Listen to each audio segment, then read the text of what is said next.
Right चल रही है तुम्हारी ऐसा करो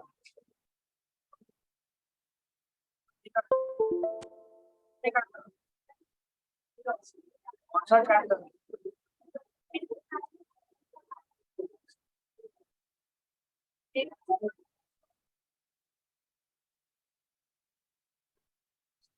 क्या और कैश फ्लो नहीं आ रहा है तो पूछ लो क्लियर कर लो उसको इसका कैश फ्लो चलिए बातें बंद करिए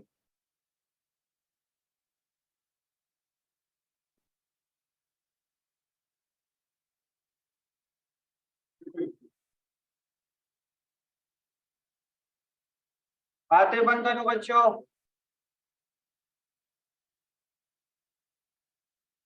लास्ट क्लास हमने देखा था financial statement of sole proprietorship कई बच्चे नहीं आए थे लास्ट क्लास में बड़ा दिक्कत है नए चैप्टर में नहीं आते होंगे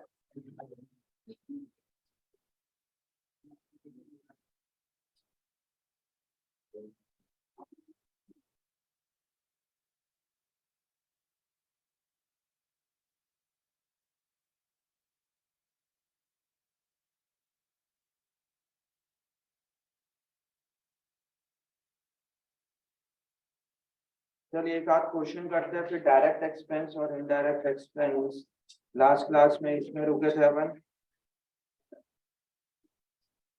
हाँ जी लास्ट क्लास में हमने देखा था ये चीजें कि अगर आपको प्रॉफिट निकालना है कोई भी चीजों का तो क्या करना पड़ता है सेल में से हमें क्या माइनस करना पड़ेगा एक्सपेंसेस माइनस करने पड़ेंगे जब आप एक्सपेंस माइनस करते हो इसको हमने 5 केसेस में पढ़ा था कल है ना क्लोजिंग स्टॉक वाला चक्कर कि क्लोजिंग स्टॉक कैसे है लास्ट क्लास में हमने ये 5 केसेस बनाए थे ठीक है केस फर्स्ट सेकंड थर्ड कि यहाँ पे क्लोजिंग स्टॉक क्रेडिट साइड आता है फिर ओपनिंग स्टॉक डेबिट साइड और ओपनिंग स्टॉक डेबिट साइड और क्लोजिंग स्टॉक क्रेडिट साइड ये 4 केसेस फिफ्थ केस क्या पढ़ा था हमने ये कि जितने भी एक्सपेंसेस आवाज मत करो पेन से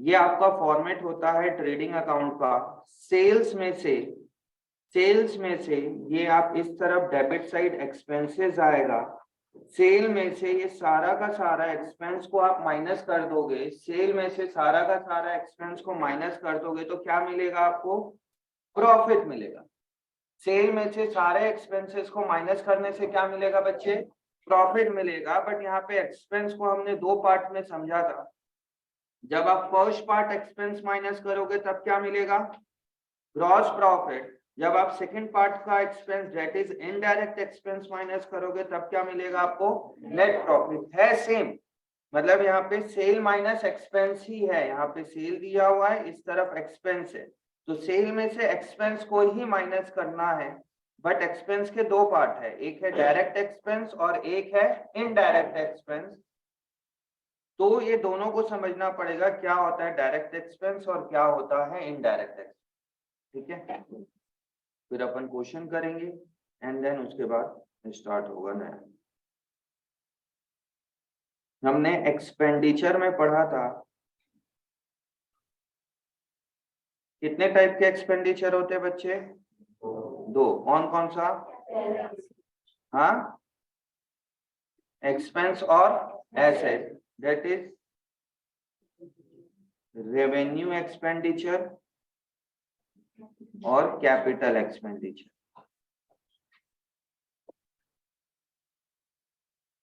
रेवेन्यू एक्सपेंडिचर को क्या बोलते हैं अपन एक्सपेंसेस और कैपिटल एक्सपेंडिचर को क्या बोलते हैं एसेट्स अब इस चैप्टर में आपको एक्सपेंस को दो तरीके से डिस्ट्रीब्यूट करना है एक है आपका डायरेक्ट एक्सपेंस और एक है आपका इनडायरेक्ट एक्सपेंस ठीक है एक है आपका डायरेक्ट नहीं करो यार क्या कर रहे हो कहाँ जल रही है वही तो जलती है 6 की 6 लाइट है डायरेक्ट एक्सपेंस और इनडायरेक्ट एक्सपेंस। क्या क्या होता है आपका? डायरेक्ट एक्सपेंस होता है और इनडायरेक्ट एक्सपेंस होता है। अब किसको आप डायरेक्ट बोलोगे और किसको इनडायरेक्ट बोलोगे, लास्ट क्लास में मैंने थोड़ा सा बता दिया था। डायरेक्ट एक्सपेंस उसको बोलते हैं जो डायरेक्टली सेल से रिलेट हो रहा है, जिसके बिना सेल कर ही नहीं सकते, उसको क्या बोलते हैं अपन? Direct expense. और इनडायरेक्ट एक्सपेंस वो कि थोड़ा मोड़ा उसमें कंट्रोल हो सकता है, एक्सपेंसेस बच सकते हैं, और वो डायरेक्टली सेल से रिलेट नहीं होती, उसको अपन इनडायरेक्ट एक्सपेंस बोलते हैं। बट और उसको टेक्निकली समझोगे तो भाई ये हमारा बिजनेस है। अब बिजनेस को चलाने के लिए बहुत सारे खर्चे होते हैं, बिजनेस को चलाने के लिए बहुत सारे खर्चा होता है, ठीक है। अब बिजनेस को चलाने के लिए खर्चे होते हैं, एग्जांपल बताइए क्या क्या खर्चा होता है। यार तुम लोग कभी कभी क्लास अटेंड करोगे, क्या समझ में आएगा भाई? एक तो आधा परेशान है, कभी कभी क्लास अटेंड करते हो, उम्र 17-18 साल है, बोलते हो सर हेल्थ इश्यूज है, तबीयत खराब है इसलिए नहीं आ रहे। और सेकंड बैच में ये फर्स्ट क्लास हुई नहीं है, तुम्हें पहले फर्स्ट क्लास अटेंड करना पड़ेगा गुरमन। आज इसकी ये चैप्टर की सेकंड क्लास है। तुम लोग को लास्ट क्लास में भी सेकंड बैच में बोला हूं कि तुम लोग एक क्लास पीछे हो गए बिकॉज ऑफ जीएसटी। तुम लोग सोचोगे सर इसको भी फोन में बताओगे तभी होगा। आज ये चैप्टर की सेकंड क्लास है, कहाँ समझ में आया? यार सीक्वेंस में देखा जाता है कुछ चीजें। अब तुम लोग थर्ड क्लास अटेंड करोगे, बोलोगे फर्स्ट क्लास की, बाद में रिकॉर्डिंग देख लेंगे। पहली क्लास मिस कैसे कर देते पता नहीं, इतने सारे बच्चे क्लास मिस किए थे, सिर्फ एक बच्चे का मैसेज आया सर रिकॉर्डिंग दे।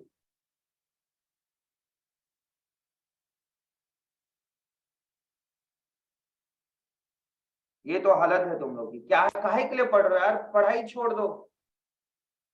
जो मेन तुम लोग का सीरियस काम है उसको उसको छोड़ के सब कर रहे हैं। घर पे पूछ रहे काहे नहीं आ रहे, कौन कौन नहीं आए। सौरभ नहीं आया आज भी? क्यों क्यों नहीं आया सौरभ? अनुराग? देख रहे हो और हंसी आ रही है नालायक तुम लोग।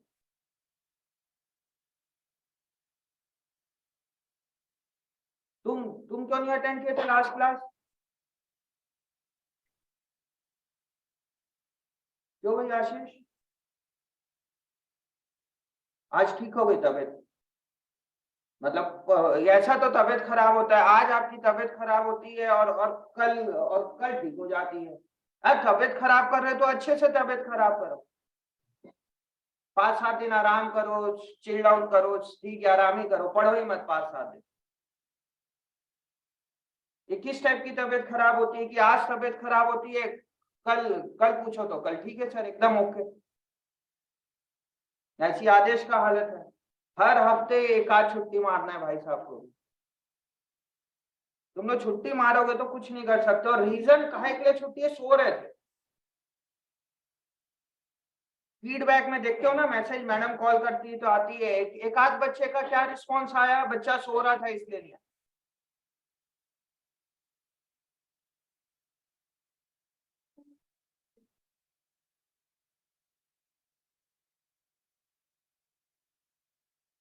तो सो गए।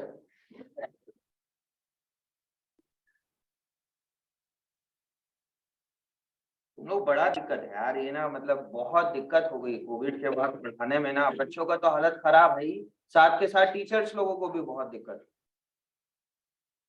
सीरियसली बहुत प्रॉब्लम हो रही है। मतलब बच्चा कुछ समझना ही नहीं चाहता। अच्छे अच्छे परसेंट वाले बच्चे तुम जैसे, अमित सर बोले थे कुछ कुछ बच्चे का नाम लिए सर, ये लोग अच्छा पढ़ते हैं बट 11 में हालत खराब है। जबकि कई बच्चे ऐसे हैं जो, कई बच्चे कॉमर्स में ऐसे आते हैं जो 10 तक बिल्कुल अच्छा नहीं होता बट 11 में ड्रास्टिकली इंप्रूवमेंट दिखता है कॉमर्स में।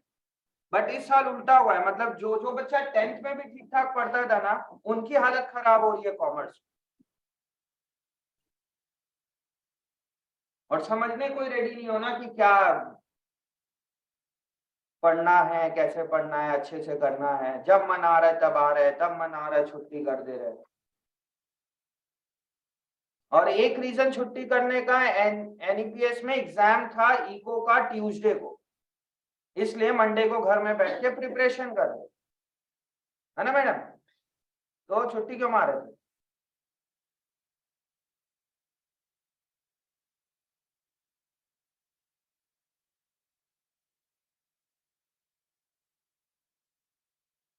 गजब फीवर होता है यार, ऐसा फीवर 5 घंटे के लिए आता है, 5 घंटे बाद गायब हो। और जो 5 घंटे के लिए आएगा वो आएगा 4 से 10 बजे के बीच, है ना। क्लास होने से पहले एक घंटा पहले आप लोग को फीवर आएगा, क्लास टाइम खत्म हो जाएगा, उसके बाद 1 घंटे बाद फीवर खत्म, है ना दिव्यांशु। अरे मैं तुम्हें जनरल बोल रहा हूँ यार, तुम तो अच्छा डेली अटेंड करते हो। हेलो,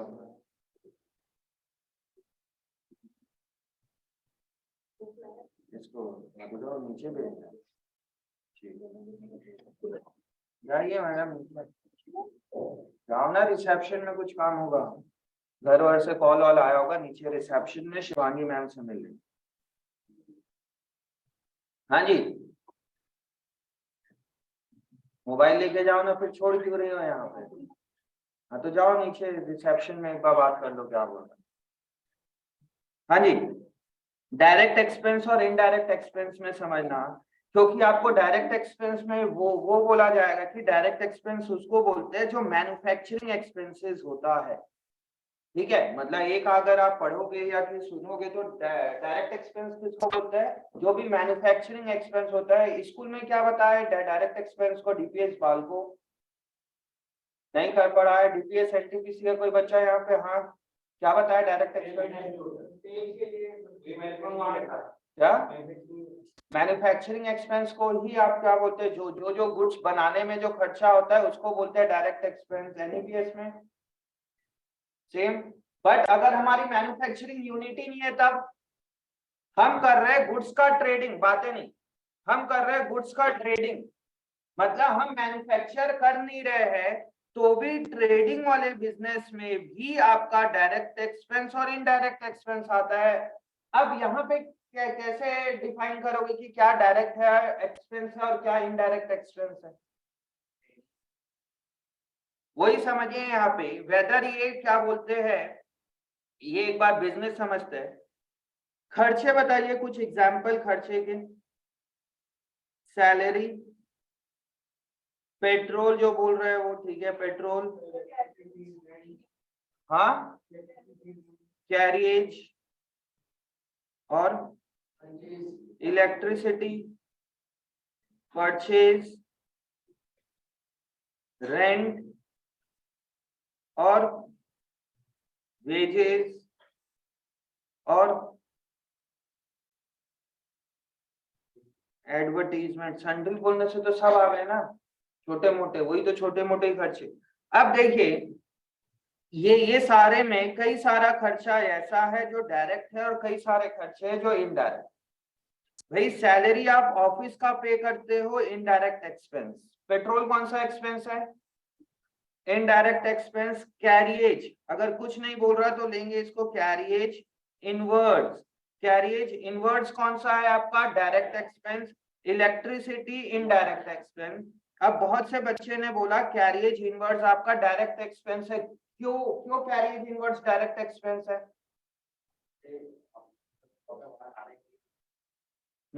यहाँ पे आपको डायरेक्ट एक्सपेंस और इनडायरेक्ट एक्सपेंस वैसे डिफाइन करना है, जो भी खर्चा गुड्स को बिजनेस में आने से पहले का खर्चा है।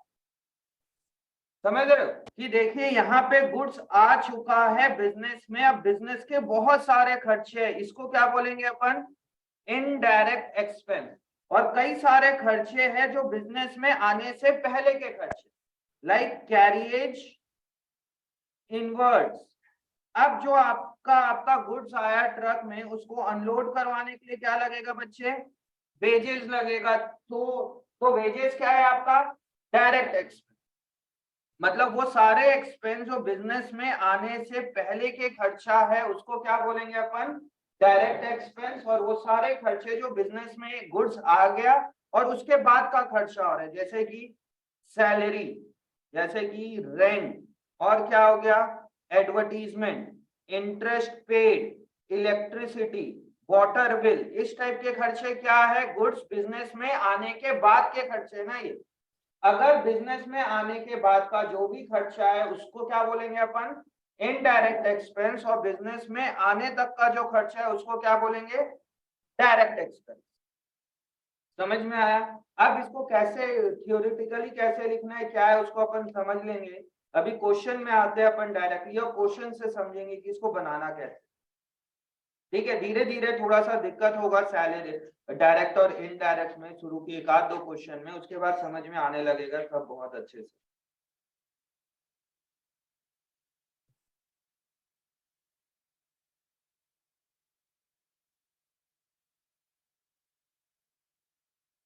देखिए इस चैप्टर की इंपॉर्टेंस मैं अभी बातें नहीं, ट्वेल्थ का जो, क्या बातें कर रहे हो यार।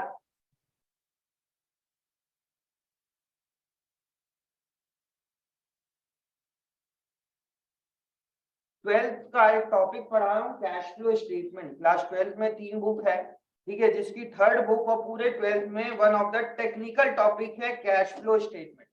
उसमें टॉपिक पढ़ा रहा हूँ, और उस टॉपिक में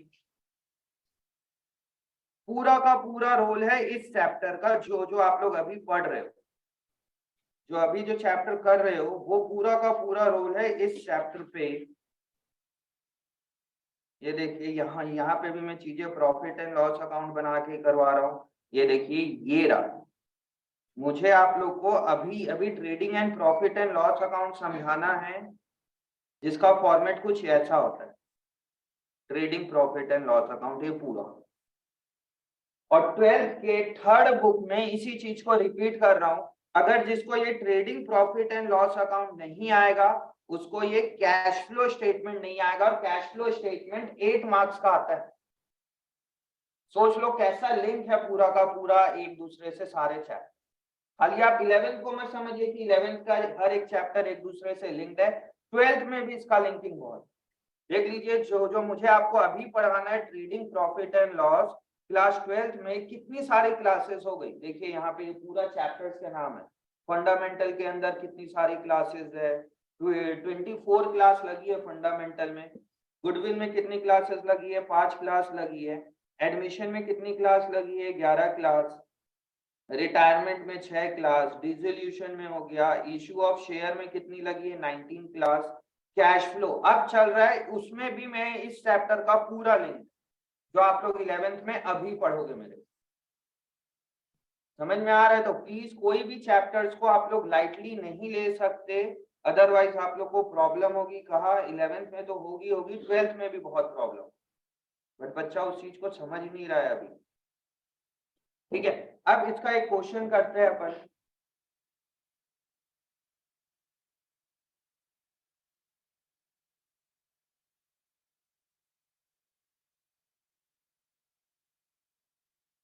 हम डायरेक्ट अभी कोई बड़ा क्वेश्चन बनाएंगे, छोटे क्वेश्चंस बाद में करेंगे।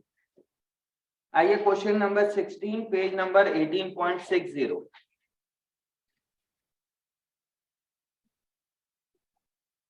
सॉल्यूशन नंबर 16,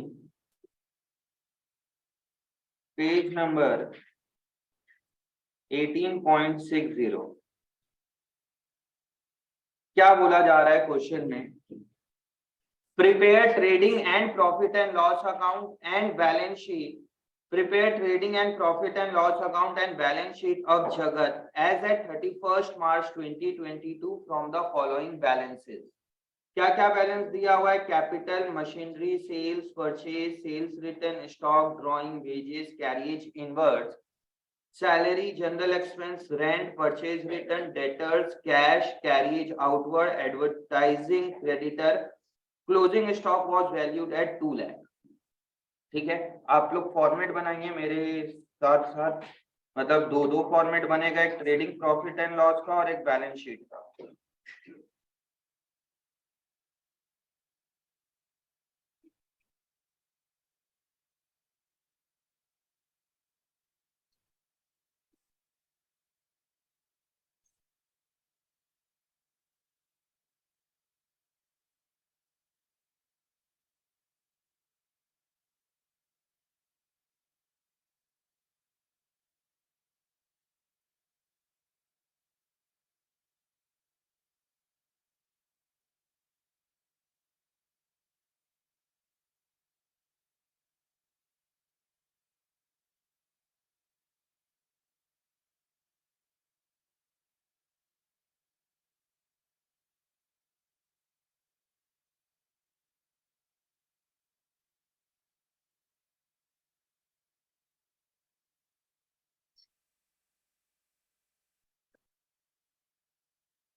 हाँ जी, देखिए सामने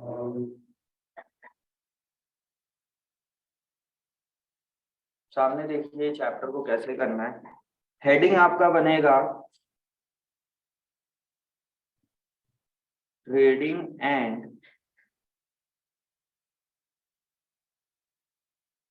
profit loss account.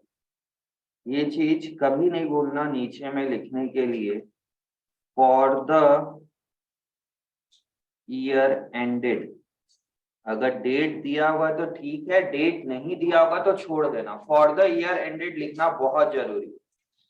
For the year ended 31 मार्च 2022। यहाँ पे लिखाएगा पर्टिकुलर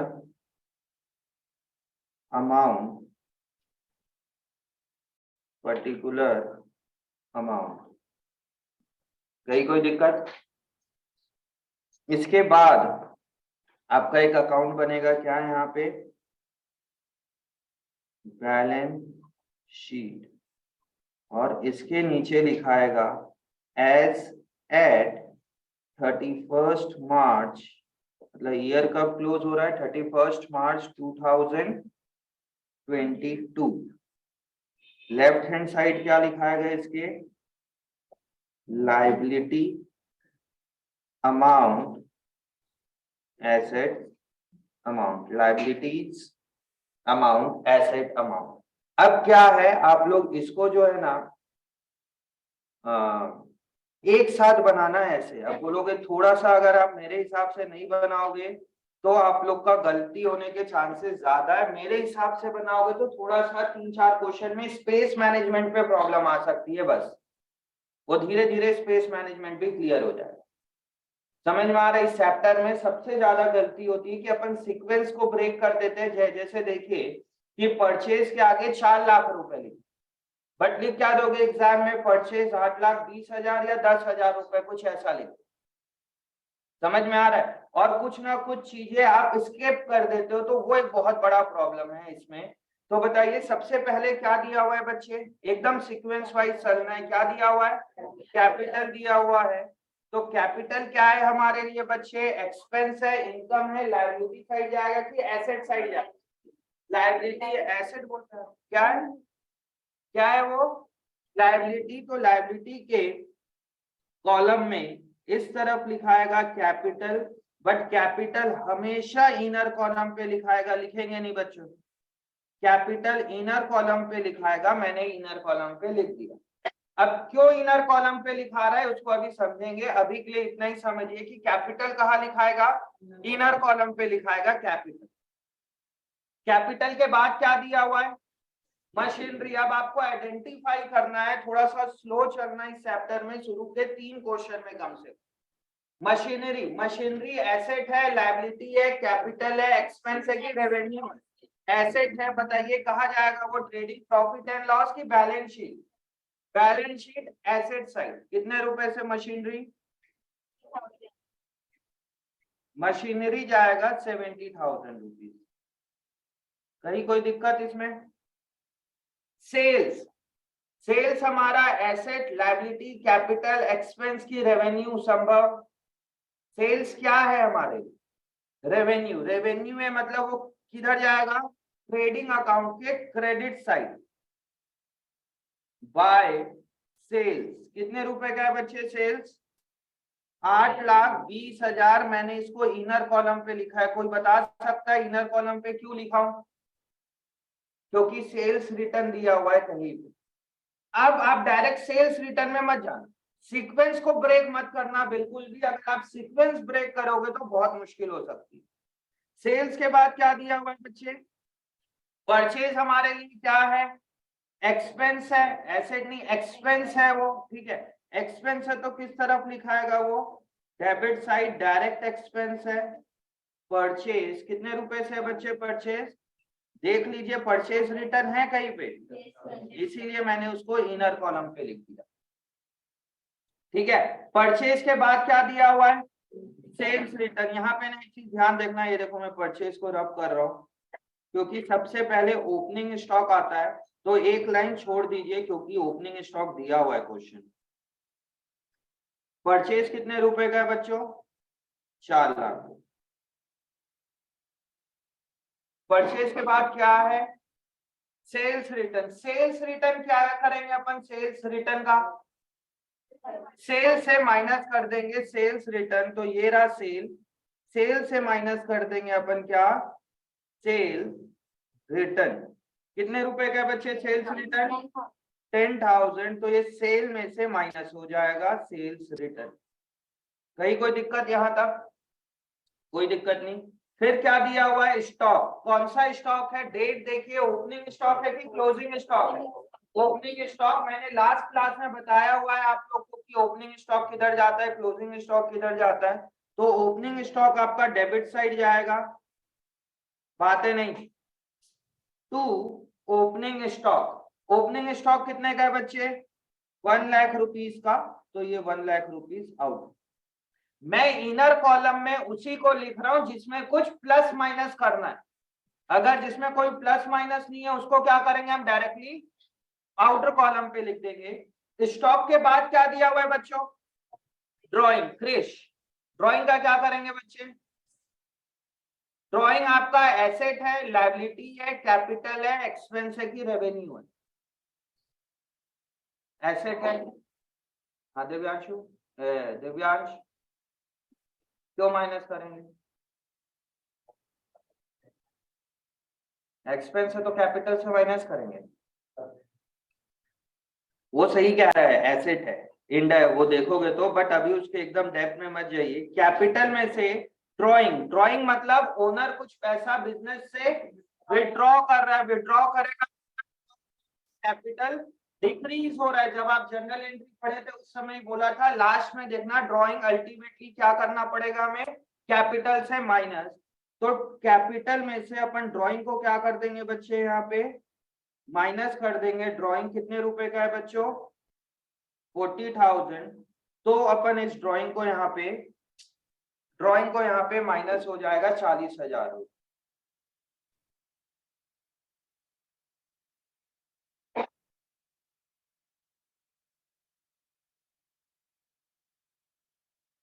ड्रॉइंग क्या हो जाएगा? 40,000 रुपए माइनस हो जाएगा। तो इसको मैंने माइनस कर दिया।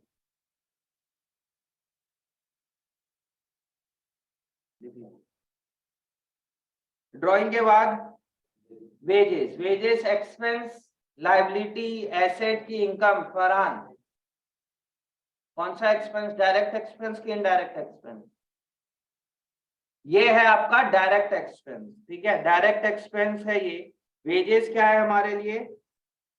डायरेक्ट एक्सपेंस है। तो यहाँ पे अपन लिखेंगे वेजेस। कितने रुपए का है बच्चे वेजेस? 1 लाख रुपीस का वेजेस है। ठीक है, वेजेस के बाद क्या है बच्चे? Carriage inverse. कैरिएज इनवर्स का मतलब क्या होता है जतिन? कैरिएज इनवर्स, हाँ गुरमन। ट्रांसपोर्टेशन चार्ज अगर बिजनेस पे कर रहा है उसको कैरिएज इनवर्ड, और कैरिएज आउटवर्ड किसको बोलेंगे? फिर तो हमारा एक्सपेंस ही नहीं हुआ। Carriage inwards, carriage outwards.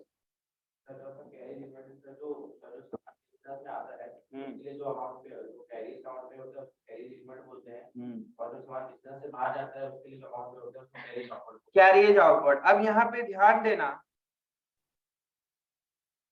एक चीज, कैरिएज इनवर्ड्स। कैरिएज इनवर्ड्स मतलब होता है हमारा एक्सपेंस। कैरिएज आउटवर्ड्स क्या होता है हमारे लिए? कैरिएज इनवर्ड्स हमारे लिए क्या है प्रशंसा? तो कैरिएज आउटवर्ड्स क्या हुआ? इनकम हो गई, है ना? हाँ हाँ, नहीं ये भी एक्सपेंस है।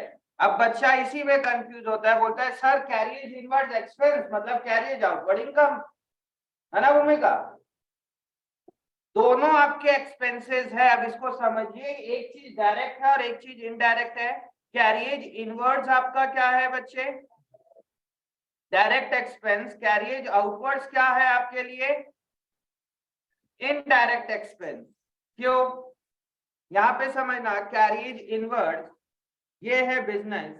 अगर आपने कोई गुड्स दिल्ली से मंगाया, दिल्ली से, जब यहाँ पे दिल्ली है, दिल्ली से अगर कोई गुड्स कोरबा आएगा बाय ट्रांसपोर्ट, अब वो ट्रांसपोर्टर वाला अपने अपने गोडाउन में उस गुड्स को रख दिया।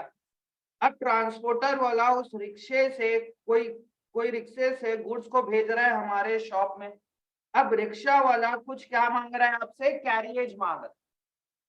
समझ में आ रहा है? मतलब एक तरीके से ट्रांसपोर्टेशन चार्ज मांग रहा है। मतलब गुड्स को बिजनेस में लाने के लिए खर्चा हो रहा है, उसको क्या बोल रहे हैं अपन? Carriage inward. मतलब बिजनेस में लाने के लिए जो खर्चा हो रहा है उसको बोल रहे हैं इनवर्ड। सपोज हमारा एसी का काम है, हमारे यहाँ हमारे दुकान में एसी आ गया। अब हम इस एसी को बेच रहे हैं, सोल्ड कर रहे हैं। हमने सोल्ड किया कोरबा में एक शॉप में। अब ये एसी किस में जाएगी बच्चे? हम एक ऑटो हायर करेंगे या कोई रिक्शा हायर करेंगे, उसको अपन बोलेंगे जाके उस एड्रेस पे डिलीवर करके आ। अब वो रिक्शे वाले को अगर बिजनेस कुछ पेमेंट कर रहा है उसको क्या बोलेंगे अपन? Carriage outward. कस्टमर बोलेगा कि मैं खुद लेके चल दूंगा, तब वो कस्टमर का खर्चा है, हमें कोई मतलब ही नहीं है। बट शॉपकीपर क्या करते हैं? डिलीवर करके देते हैं घर पे सामान को। तो शॉपकीपर के लिए कैरिएज आउटवर्ड भी क्या हुआ बच्चे? एक्सपेंस हुआ। बट कौन सा एक्सपेंस है ये? Indirect expense. कैरिएज इनवर्ड्स कौन सा है? डायरेक्ट। कैरिएज आउटवर्ड कौन सा है? इनडायरेक्ट। कैरिएज मतलब आप इसको भी मान सकते हो, जो दिल्ली से सामान कोरबा आया, इसको क्या बोलेंगे अपन? कैरिएज। समझ में आया? अगर कैरिएज इनवर्ड्स दिया हुआ है तब क्या मानोगे आप? डायरेक्ट। कैरिएज आउटवर्ड दिया है तब क्या मानोगे? इनडायरेक्ट। बट अगर खाली कैरिएज दे दिया तो क्यों? हाँ भाई वेदांत, तुम बोले सबसे पहले। हाँ वही तो चक्कर है तुम लोग को, इसीलिए मान जाते हो कि टीचर ने बोला कि कुछ नहीं है। ये भी कैरिएज इनवर्ड्स ही है ना, ये मैंने यहाँ पे लिख दिया कैरिएज इनवर्ड। क्यों एज्यूम कर रहे हैं? हाँ जी तुम भी बोले थे, बताओ। कैरिएज, अगर वर्ड खाली कैरिएज लिखा रहेगा तब आप उसको डायरेक्ट क्यों मान रहे हो या इनडायरेक्ट क्यों मान रहे हो? इनडायरेक्ट क्यों नहीं मान रहे हो? हाँ सुरेश,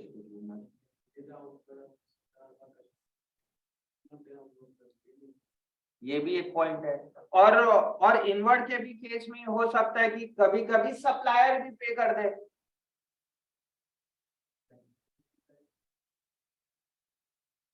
बिजनेस पे करते हैं हमेशा। अब इसमें समझना, एक तो है कि आप लोग रट्टा लगा लो कि कैरिएज क्या है? Inwards direct, carriage outwards indirect, और खाली कैरिएज दिया रहेगा तब आपको क्या एज्यूम करना है? Direct expense, that is carriage inward. But इसका लॉजिक देखो कि अगर कोई एक बिजनेसमैन है, जब भी यहाँ पे एजम्पशन वाला बेस्ड आएगा डायरेक्ट और इनडायरेक्ट, कई जगह मैं भी बोलूंगा कि यार जाके जैसे पावर का कोई एक्सपेंस है वो डायरेक्ट एक्सपेंस होता है। धन्यवाद। तो यहाँ पे कैरिएज अगर दिया रहेगा तब क्या मानोगे उसको आप? Direct expense. देखिए कि हमारा एक बिजनेस है कोरबा में। अब बताइए, अगर अगर मेरा इलेक्ट्रॉनिक का आइटम है, बताइए कि मैं कोरबा के शॉपकीपर वाला गुड्स कहाँ कहाँ से मंगवाता होगा?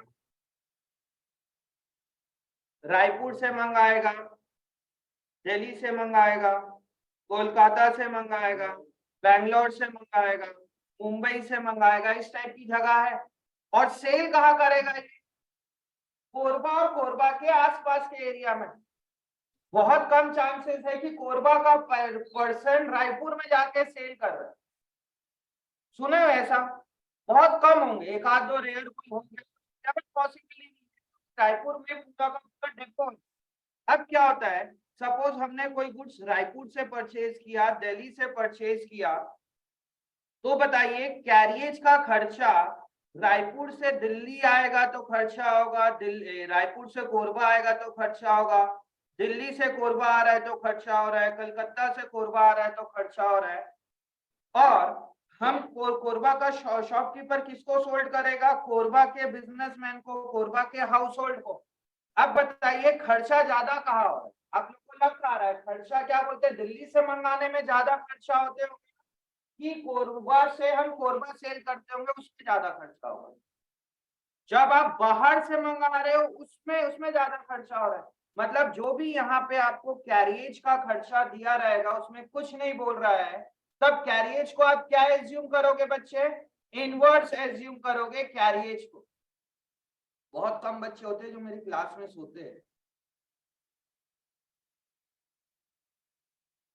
मस्त लमास ऐसे बैठ के सो रहा है यार, मतलब लिटरली आंख बंद करके ना, मतलब थोड़ा देर कुछ नहीं बोलता तो मतलब आवाज आने लग जाती है कराटे की, है ना।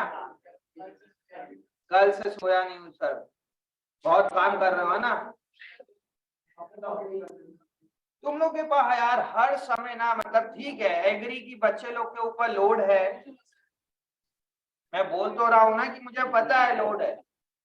मतलब तुम लोग इतना काम करते हो उसके बाद भी क्या बोलते, क्या लेके आ रहे 80%, 85, 90? कुछ ऐसा तो है नहीं कि तुम लोग हो कि सर हम लोग इंडिया में टॉप कर रहे हैं।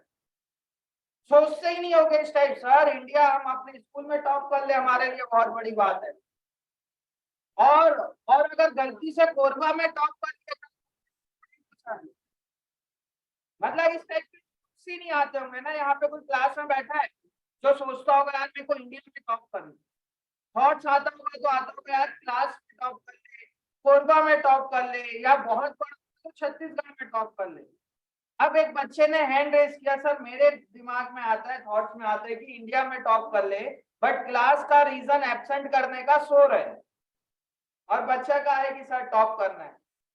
बिल्कुल कर सकते हो टॉप, बट थिंग इसकी वैसी एक्टिविटी भी तो रहनी चाहिए। जो भाई साहब सो रहे क्लास में, और ना मतलब सबके पास 24 आ रहे हैं, चक्कर ये है कि तुम लोग मैनेज नहीं करते हो टाइम सही से। मतलब कितना बड़ा इंडस्ट्री चला रहे हो उस टाइप का बिहेव करते हो। सर 4 दिन से सोया नहीं हूँ, आप ही की क्लास में नींद आ रही है, अब सोऊंगा क्लास में बैठ। 2 दिन 3 दिन 1 दिन जो भी है, सोई नहीं है, क्यों? क्योंकि कॉपी कंप्लीट कर रहे। मतलब बच्चा पूरा साल प्रोजेक्ट वर्क बनाएगा नहीं, मतलब 15 दिन से पता होगा कि कॉपी इस दिन सबमिट करनी है, प्रोजेक्ट वर्क इस दिन सबमिट करना है, बट याद कब आएगा? एक दिन पहले। और प्राउडली बता भी रहे। हाँ वही मैं भी एग्जाम्पल यहाँ पे है, कुछ प्राउडली बताते कि सर एक रात पहले पता चलता है।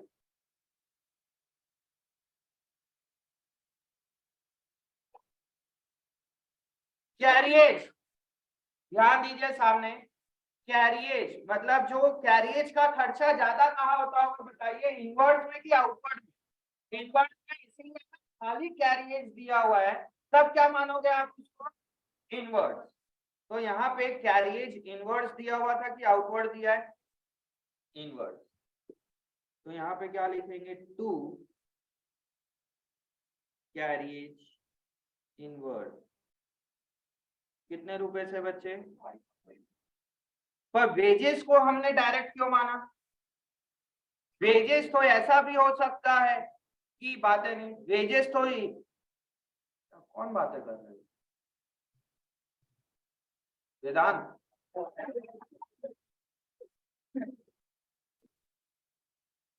कैरिए वेजेस, वेजेस को देखिए, वेजेस तो जब गुड्स अंदर आ रहे हैं उस समय भी वेजेस पे करना पड़ सकता है, वेजेस तो बाहर जा रहे हैं उस समय भी वेजेस। मतलब होता क्या, जो डे टू डे वर्कर्स को जो अपन पेमेंट करते हैं उसको क्या बोलते हैं? वेजेस। अब यहाँ पे वेजेस को हमने डायरेक्ट क्यों माना है?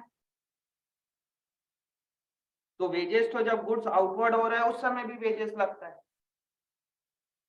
वही वाली बात हो गई। बताइए वेजेस का खर्चा ज्यादा कब होगा? जैसे मैं बताया कि एसी का काम है, मैंने एक साथ ऑर्डर किया 100 एसी, और मैं सोल्ड कर रहा हूँ एक एक एसी सोल्ड कर रहा हूँ।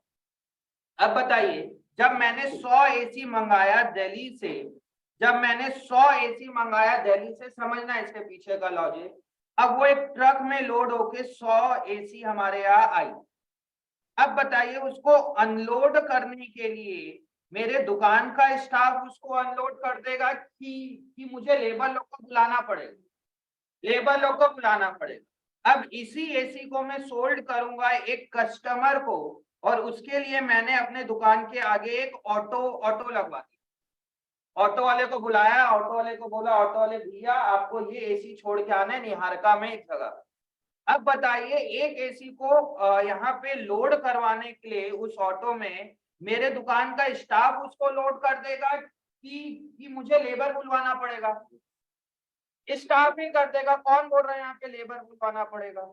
एक सिंगल एसी का लोड करवाना है तब दुकान का मालिक खुद बोलेगा कि मैं खुद लोड कर देता हूँ यार। समझ में आ रहा है? अगर सिंधी और बनिया हो तो वो बोलेगा यार काहे के लिए लेबर को बुलाए, काम करते हैं कि एक स्टाफ है, एक ओनर है, अगर छोटा बिजनेसमैन है। और इस टाइप की ना कुछ शर्म नहीं रहना चाहिए। जैसे कई लोग देखना कि दुकान में झाड़ू लगाते, स्टाफ नहीं आया मतलब खुद झाड़ू लगा ले। इस टाइप का रहना चाहिए एक बिजनेसमैन में ये क्वालिटी, कि अगर स्टाफ, अगर हमारी दुकान 9 बजे खुल गया, स्टाफ 10:30 बजे आ रहा है, तो 1.5 घंटे आप अपने दुकान को ऐसे नहीं रख सकते। इसलिए देखना बहुत सारे रिटेलर्स लोग खुद झाड़ू लगाते हैं, तो लगाने में कोई वो नहीं रहना चाहिए यार, इस टाइप का वो मत लगना ईगो कि यार झाड़ू लगाऊंगा मैं। और आप लोग के एज में आप लोग दुकान जाते होगे, पापा को देखते होगे, पापा बोल रहे बेटा झाड़ू लगा दे, बेटा बोलेगा पापा क्या बात कर रहे हो, झाड़ू लगाऊंगा मैं अभी। डीपीएस एनटीपीसी का स्टूडेंट हूँ, आपको पता है, और आप झाड़ू लगवाओगे दुकान में मेरे से, तो जरूरी है, जरूरत भी है। अच्छा, उससे कोई फर्क नहीं पड़ता, बट हाँ जी, हाँ ध्यान दीजिए सामने। अब यहाँ पे देखिए इस एसी को लोड करवाने के लिए मुझे बाहर से लेबर बुलवाना पड़ेगा कि दुकान में 3 स्टाफ होंगे उन्हीं लोग लोड कर देंगे? स्टाफ ही लोड कर देंगे। बट अगर गुड्स बाहर से आया है उसको अनलोड करवाने के लिए मुझे लेबर को बुलवाना ही पड़ेगा। इसीलिए आप वेजेस को ये एज्यूम करते हो कि वेजेस वो अनलोड करने में लगा होगा, उस टाइप का खर्चा है, इसलिए इसको डायरेक्ट बोला। मतलब जहां जहां पे मेरे पास रीजन है समझाने वाली चीजें वहां समझा दूंगा, बट कुछ कुछ जगह में ये मान के चलना पड़ेगा कि यार वो डायरेक्ट ही लिया गया 11। 99.99 जगह मैं आपको एक्सप्लेन कर सकता हूँ, बट कुछ कुछ चीजें आ जाती है कभी कभी थियोरिटिकली कि 11th में ऐसा माना गया, बाद में प्रैक्टिकली आप इनडायरेक्ट भी ले सकते हो, डायरेक्ट भी ले सकते हो। समझ में आया कि वेजेस डायरेक्ट क्यों है? समझ में आया कैरियज इनवर्स डायरेक्ट क्यों है? और अगर कुछ नहीं लिखा रहेगा कैरियज में तब क्या मानोगे? Inverse he. बट लिख के मत आना, अगर कैरियज के आगे इनवर्स नहीं लिखा है तो इनवर्स मत लिखना, बस कैरियज को आप डायरेक्ट एक्सपेंस पे एज अ ट्रेडिंग साइड लिख देना, एक्सपेंस साइड। समझ आ रहा है आयुष? फिर है कैरियज इनवर्स के बाद क्या है बच्चे? सैलरी। सैलरी क्या है? एक्सपेंस है, बट कौन सा एक्सपेंस है? इनडायरेक्ट। देखना अब यहाँ पे सामने देखो, मेरा ट्रेडिंग अकाउंट का फॉर्मेट, मैंने यहाँ पे पहले ओपनिंग स्टॉक लिख दिया, परचेज लिख दिया, परचेज के नीचे थोड़ा सा स्पेस दिख रहा है क्योंकि कुछ रिटर्न वगैरह डालना पड़ेगा। वेजेस मैंने यहाँ लिख दिया डायरेक्ट। अब कैरियज इनडायरेक्ट है ना, तो मैंने 3-4 लाइन छोड़ दिया और क्या लिख दिया? सैलरी 60,000। ये 3-4 लाइन क्यों छोड़ा हूं अभी समझ में आ जाएगा। ये इस फॉर्मेट पे अगर मेरे वे पे बनाओगे तो एक आध दो क्वेश्चन में आपको स्पेस मैनेजमेंट में प्रॉब्लम होगी, बस गलती होने के कोई चांसेस नहीं है अगर आप ऐसे बनाओगे। अगर आप पहले ट्रेडिंग बनाओगे, फिर प्रॉफिट एंड लॉस बनाओगे, फिर बैलेंस शीट बनाओगे, पहले तो मिस्टेक होने का बहुत ज्यादा चांसेस है, और दूसरा टाइम टेकिंग बहुत लगेगा। सैलरी के बाद क्या है बच्चों? General expense, asset liability, capital expense, revenue expense. कौन सा एक्सपेंस? Indirect expense. तो मैं जनरल एक्सपेंस को प्रॉफिट एंड लॉस साइड लिख देता हूं 20,000। जनरल एक्सपेंस के बाद क्या है बच्चों? रेंट। डायरेक्ट की इनडायरेक्ट? इनडायरेक्ट। तो यहाँ पे क्या आ जाएगा? To rent. बातें नहीं कोई बात कर रहा है। रेंट कितना हो जाएगा? 50,000 रुपए रेंट। रेंट के बाद क्या दिया हुआ है बच्चे? Purchase return. बताइए परचेज रिटर्न कहा जाएगा? परचेज में से माइनस हो जाएगा। ये मैंने परचेज के नीचे स्पेस भी छोड़ा हुआ है, इसीलिए माइनस परचेज रिटर्न। कितने रुपए का हो जाएगा बच्चे परचेज रिटर्न? -5,000। -5,000 समझ में आया? परचेज रिटर्न के बाद क्या दिया हुआ है? डेटर्स दिया हुआ है। Asset, liability, capital, expense, revenue, भूमिका। क्यों? डेटर्स का मतलब क्या होता है भूमिका?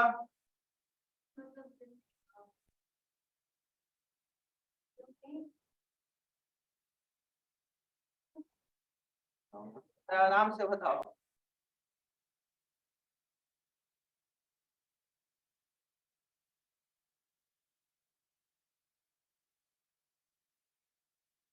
शिवांगी, उधार में, जिसको आप उधार में गुड सोल्ड करते हो उसको क्या बोलते हैं? डेटर। गुरमान किसको बोलते हैं? अरे हिंदी में बोलो। The person who sold to this बोलोगे। बताओ क्या बोल?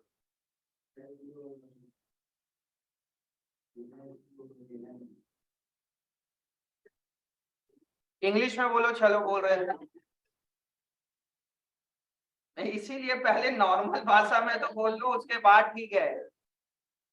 नहीं, बहुत बच्चे इंग्लिश में एक्सपर्ट होते हैं, ठीक है, इंग्लिश समझ में आती है, ऐसा नहीं नालायकों में बोल रहा हूँ हिंदी में बोलो तो नहीं आ रही। आप गुरमान इंग्लिश में बता दो, शायद समझ जाओ, सही बोल दो। डेटर मतलब जिसको आप क्रेडिट में गुड सोल्ड करते हो, तब वो एसेट कैसे हो गया? क्योंकि मुझे मुझसे पैसे लेना है, इसलिए वो हमारा एसेट हो गया। डेटर मतलब जिससे मुझे पैसा लेना है। किस चीज का पैसा लेना है? गुड्स के अगेंस्ट का पैसा लेना है, उसको आप डेटर बोलते हो। इसलिए डेटर्स हमारे लिए क्या है बच्चे? एसेट्स है। तो डेटर यहाँ पे आ जाएगा।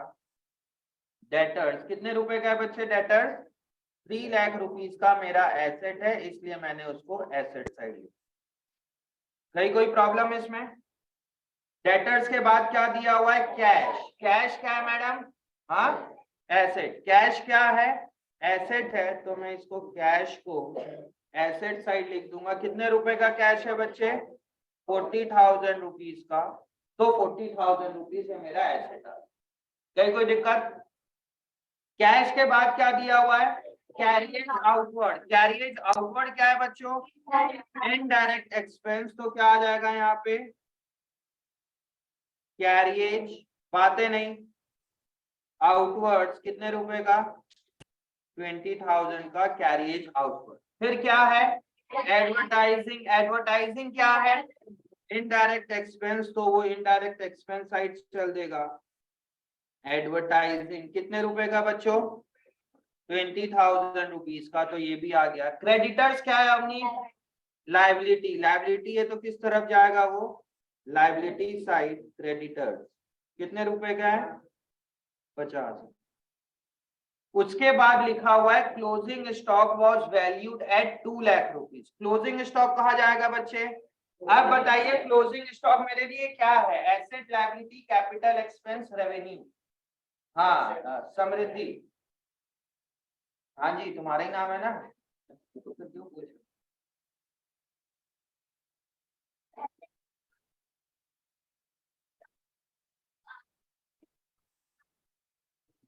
तो क्या है? एसेट है, तो एक्सपेंस कैसे बोल दी?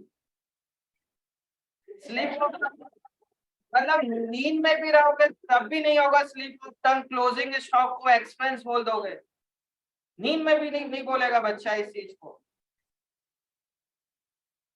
Slip of tongue. हाँ जी, क्लोजिंग स्टॉक क्या है मेरे लिए? ये आ गया closing stock asset side. But last class में मैंने क्या बताया था?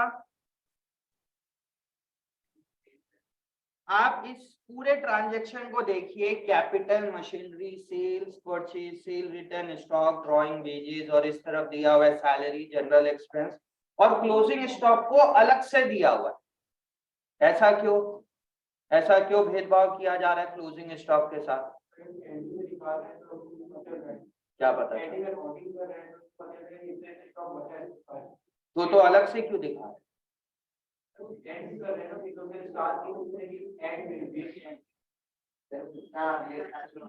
ये इसलिए अलग से दिया हुआ है क्योंकि ये ट्रायल बैलेंस बनने के बाद बना हुआ है। बताइए यहाँ पे जो सेल दिया हुआ है 8,20,000, सेल दिया हुआ है 8,20,000, परचेज दिया हुआ है 4 लाख रुपए। क्या एक सिंगल ट्रांजेक्शन हुआ होगा क्या?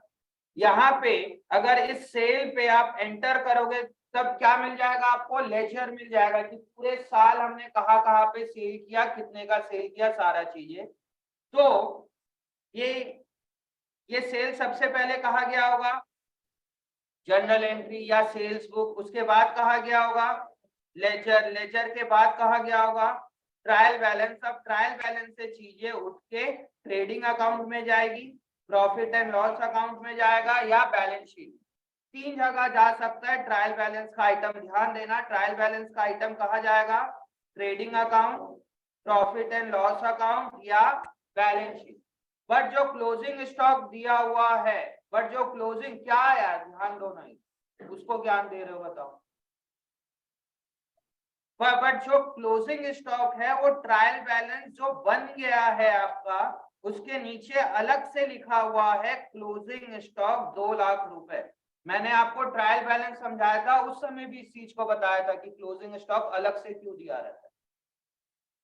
अब जो भी यहाँ पे ट्रायल बैलेंस के बाद जो चीजें दी हुई है उसको बोलते हैं एडजस्टमेंट एंट्री, एडजस्टमेंट। और जो भी ट्रायल बैलेंस के बाहर दिया हुआ है उसका डबल जगह इंपैक्ट होता है। एक हो गया आपका बैलेंस शीट में और दूसरा कहा जाएगा ट्रेडिंग अकाउंट में। यहाँ पे क्लोजिंग स्टॉक कितने रुपए से जाएगा? क्लोजिंग स्टॉक 2 लाख रुपए। इसको अगली क्लास में बताऊंगा जब यार नेक्स्ट चैप्टर चालू होगा। एक नेक्स्ट चैप्टर का क्वेश्चन उठा के देखिए, पेज नंबर 19.28 19.28 पे आइए। हाँ 19.28 में देखिए कि सारा ट्रायल बैलेंस दिया है, उसके नीचे 6 एडजस्टमेंट दिए हुए दिख रहा है। एडजस्टमेंट मतलब इसका डबल इंपैक्ट होगा। ये डबल इंपैक्ट क्यों होगा उसको समझेंगे बाद में, तो क्लोजिंग स्टॉक भी समझ में आ जाएगा। अब आइए कोई क्वेश्चन में,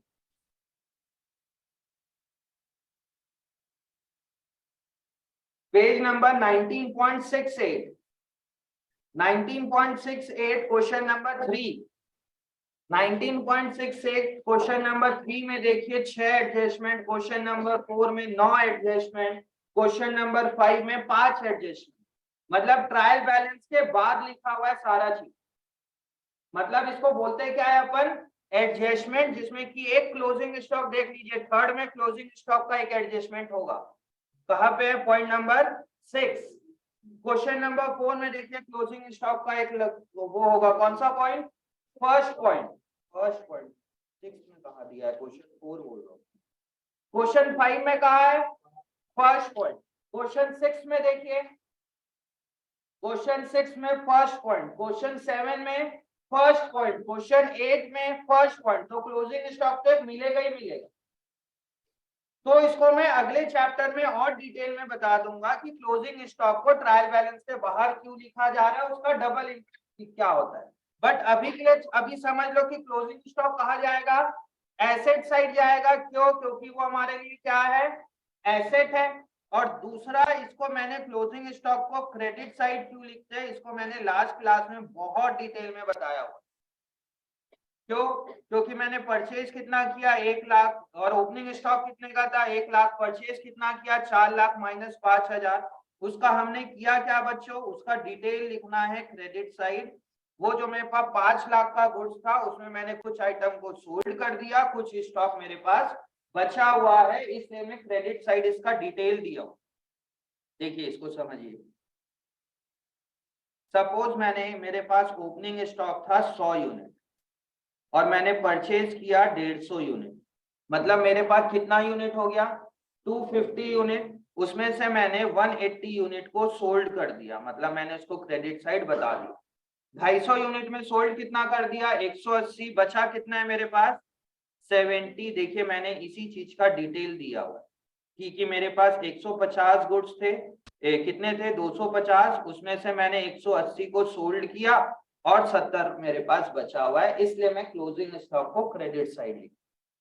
और बैलेंस शीट में एसेट साइड क्यों लिख रहा हूं, क्योंकि वो मेरा एसेट है। समझ में आया, डबल इम्पैक्ट और एडजस्टमेंट का डबल इम्पैक्ट क्यों होता है, इसको अगले चैप्टर पे समझ।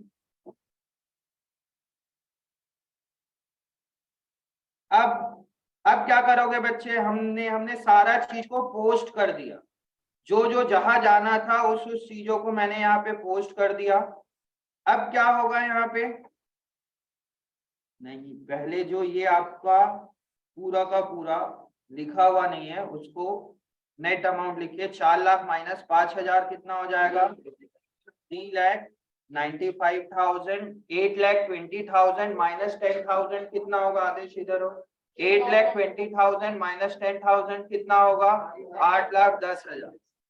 कितना इनोसेंट बन रहा है पीछे बैठ के।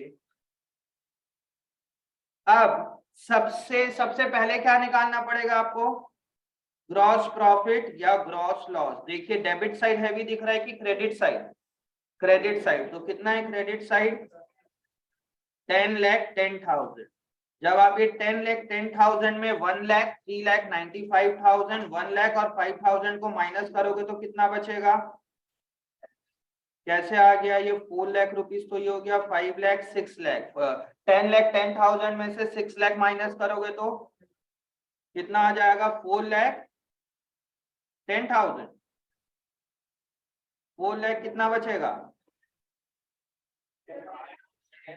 4,10,000। तो इस बातें नहीं, तो इसको क्या बोलेंगे अपन, यार कोई पेन से आवाज कर रहा है, बहुत इरिटेट हो रहा हूँ, कौन कर रहा है पेन, पेन दिखा रहे बोले सर मैं नहीं कर रहा, मेरे को मत बोलना।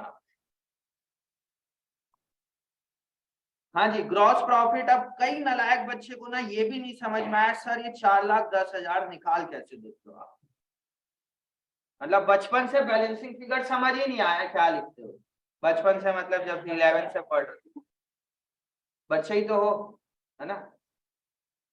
सर इंसल्ट मत करो, बोलोगे ना सर बच्चे हम लोग थोड़ी ना है, क्यों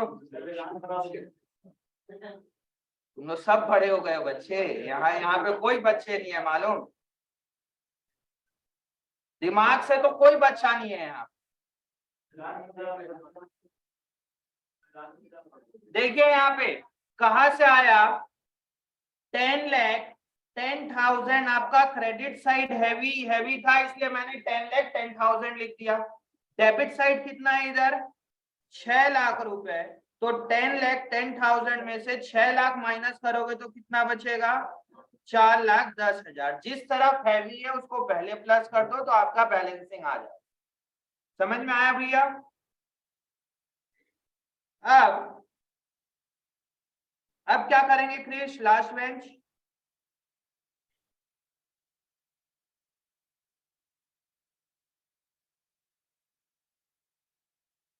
पहले ग्रॉस प्रॉफिट को यहाँ पे ट्रांसफर करेंगे बाय ग्रॉस प्रॉफिट।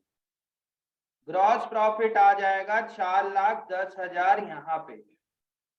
अब क्या होगा बच्चे, बातें नहीं। अब बताइए किधर हैवी दिख रहा है, डेबिट साइड की क्रेडिट साइड, क्रेडिट साइड, तो इधर का टोटल कर दीजिए 4,10,000, इधर भी कितना आ जाएगा 4,10,000। 4,10,000 आपका है, इसमें से माइनस कितना होगा ये 3,00,000 लाभांश, लाभांश सही में सो रहा है, 370 बोल रहे हो तुम फिर, चलो उठा तो सही इसी बार है। 4,10,000, 4,10,000 कितना आ जाएगा, तो ये क्या है आपका बच्चे टू नेट प्रॉफिट, बातें नहीं। टू नेट प्रॉफिट कितना है 2,40,000। किसी को कोई दिक्कत, अब बताइए पलक मैडम, ये नेट प्रॉफिट कहा जाएगा? नेट प्रॉफिट का करेंगे क्या राधिका?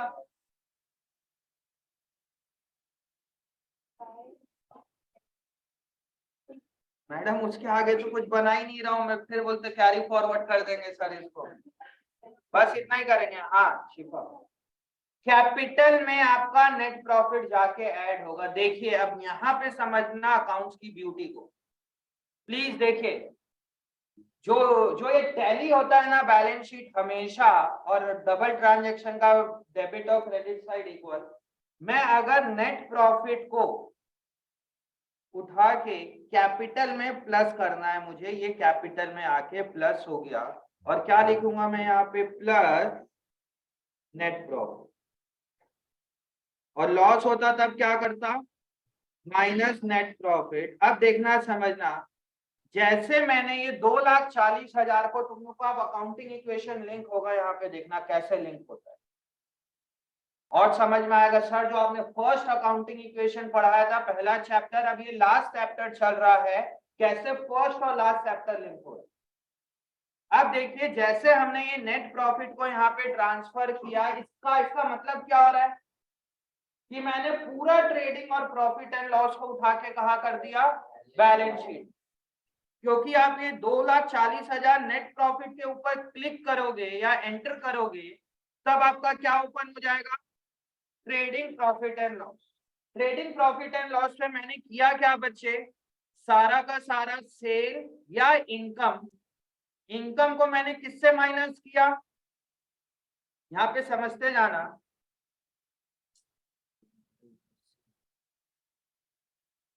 हमने क्या किया? पूरा का पूरा इनकम को किससे माइनस किया? एक्सपेंस के साथ माइनस किया, तब जाके मेरे पास क्या आ गया बच्चे? Net profit. और नेट प्रॉफिट को क्या किया मैंने? कैपिटल में ऐड कर दी। और अकाउंटिंग इक्वेशन सोच के देखो कि अकाउंटिंग इक्वेशन में हम करते क्या थे? कैपिटल में प्लस होता था इनकम और लेस होता था एक्सपेंस। मतलब क्या हो गया? पूरा का पूरा ट्रेडिंग और प्रॉफिट एंड लॉस हम अकाउंटिंग इक्वेशन में डायरेक्टली करते थे। कुछ लिंक हो रहा है? सर ये कब पढ़ा है वो लोग? कुछ बच्चे हैं जिसका ऐसा थॉट्स लेवल होगा, समझ रहे हो? तो यहाँ पे ये पूरा का पूरा, अगर मैं नेट प्रॉफिट को यहाँ पे लिखा, इसका मतलब क्या हो रहा है? मैंने पूरा प्रॉफिट एंड लॉस और पूरा ट्रेडिंग एंड पूरा प्रॉफिट एंड लॉस अकाउंट को उठा के कहा ट्रांसफर कर दिया? बैलेंस शीट में। अगर आप चीजों को देखोगे तो पूरा का पूरा जनरल एंट्री, एक एंट्री कैश टू कैपिटल, बताइए कैश टू कैपिटल कहाँ ट्रांसफर हो रहा है? कैश टू कैपिटल अगर देखोगे, जो चीज अभी बता रहा हूं ना, अभी 5, 7, 10 मिनट होगा, वो कभी नहीं सीखोगे अगर अभी ध्यान नहीं दोगे। बच्चा उस डेप्थ में जाता ही नहीं है, इवन चार्टेड अकाउंटेंट डेप्थ पे नहीं जाता 11th के केस में, अगर 11th पे रहते हैं। मतलब जैसे जैसे बड़े होते हैं, कुछ अच्छा कोर्सेज करते हैं, तब पता चलता है अच्छा ऐसा ऐसा होता है क्या। अगर मैं कैश टू कैपिटल की एंट्री पास करूं, बताइए वो ट्रांसफर कहां हो रही है? कैश आपका एसेट साइड ट्रांसफर हो रहा है और कैपिटल कहां ट्रांसफर हो रहा है? Liability side. Salary to cash कहां ट्रांसफर हो रहा है? सैलरी आपका प्रॉफिट कैश बैलेंस शीट में कैश से माइनस हो रहा है। और अगर आप सैलरी को प्रॉफिट एंड लॉस में बोल रहे हो, मतलब वो अल्टीमेटली कहां आ रहा है? कैपिटल में से माइनस हो रहा है। मतलब जो भी आप एंट्री देख लीजिए, उसका इंपैक्ट या तो एसेट होगा या तो लायबिलिटी होगा, तीसरा कुछ हो ही नहीं सकता। अब कोई भी एंट्री मेरे को बता दो, करोड़ों एंट्री, लाखों एंट्री, कुछ भी, उसका अल्टीमेटली डेस्टिनेशन बैलेंस शीट ही है। एक प्लस होगा एक माइनस होगा, जो मैंने सबसे पहले आपको अकाउंटिंग इक्वेशन में पढ़ाया था। या तो वो लेफ्ट हैंड साइड जा रहा है या तो राइट हैंड साइड जा रहा है। और अकाउंटिंग इक्वेशन क्या होता था? Assets is equal to liability plus capital. Accounting equation सही टाइम होता है अब पढ़ने का, जब मैं बैलेंस शीट पढ़ा दूं उसके बाद। उस समय तो सही टाइम कुछ भी नहीं था, बट वो है कि स्कूल वाले ऐसे करते हैं कि आप उसको पहले पढ़ाओ, टेस्ट में आएगा तो हमें पढ़ाना पड़ता। नहीं तो ये टाइम है अकाउंटिंग इक्वेशन करने का। समझ में आया? सारी की सारी एंट्री कहाँ ट्रांसफर हो रही है? बैलेंस शीट में ही ट्रांसफर हो रही है। उसका इम्पैक्ट अल्टीमेटली बैलेंस शीट में कहीं ना कहीं जा रहा है, इसीलिए पूरा डेबिट और क्रेडिट और बैलेंस शीट का टोटल हमेशा टैली। अब देखिए यहाँ पे समझ में आया यहाँ पे थोड़ा थोड़ा कि जैसे मैंने नेट प्रॉफिट को यहाँ पे ट्रांसफर किया, इसका मतलब क्या हो रहा है? मैंने पूरा trading and profit and loss को कहाँ ट्रांसफर कर दिया? Balance sheet. कितना आ जाएगा ये? 5,60,000 आ गया लाइबिलिटी साइड इधर। 560 प्लस 50 कितना हो जाएगा? 6,10,000। 7 4 11 6,10,000। जब बैलेंस शीट टैली होगा ना, बताइए सबसे ज्यादा, मैं आप लोग के साथ ये बात किया होगी नहीं, क्या चीज में है जो बोलते हो यार सर ये चीज सबसे ज्यादा मजा आता है? मतलब किसी को गाड़ी चलाने में मजा आ रहा है, किसी को खाने में मजा आ रहा है, किसी को सोने में मजा आ रहा है, सबसे ज्यादा हाँ भाई सेटिस्फेक्शन लेवल किस चीज में? क्या लगता है? जब सही आंसर आ जाए, हाँ VRS बन जाता है तब अच्छा लगता है। हाँ जब जब मैथ्स में हम 10 बार गलती करते 11 टाइम सही करते तब बहुत अच्छा लगता है। और सोने में सबसे अच्छा लगता है। और भूमिका को देख, हाँ भूमिका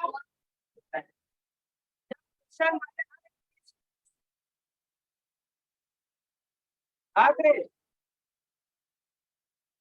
क्या? जब बैंक का योर अकाउंट इज क्रेडिटेड नलायक, तो ऐसा काम करो कि तुम्हारे पास बार बार मैसेज आए your account is credited, your account is credited. देखिए तुम लोग यार क्या पैसे वैसे में बोल रहे हो? सबसे ज्यादा मजा कब आता है जानते हो? बातें नहीं नहीं, आंसर आंसर वो नहीं।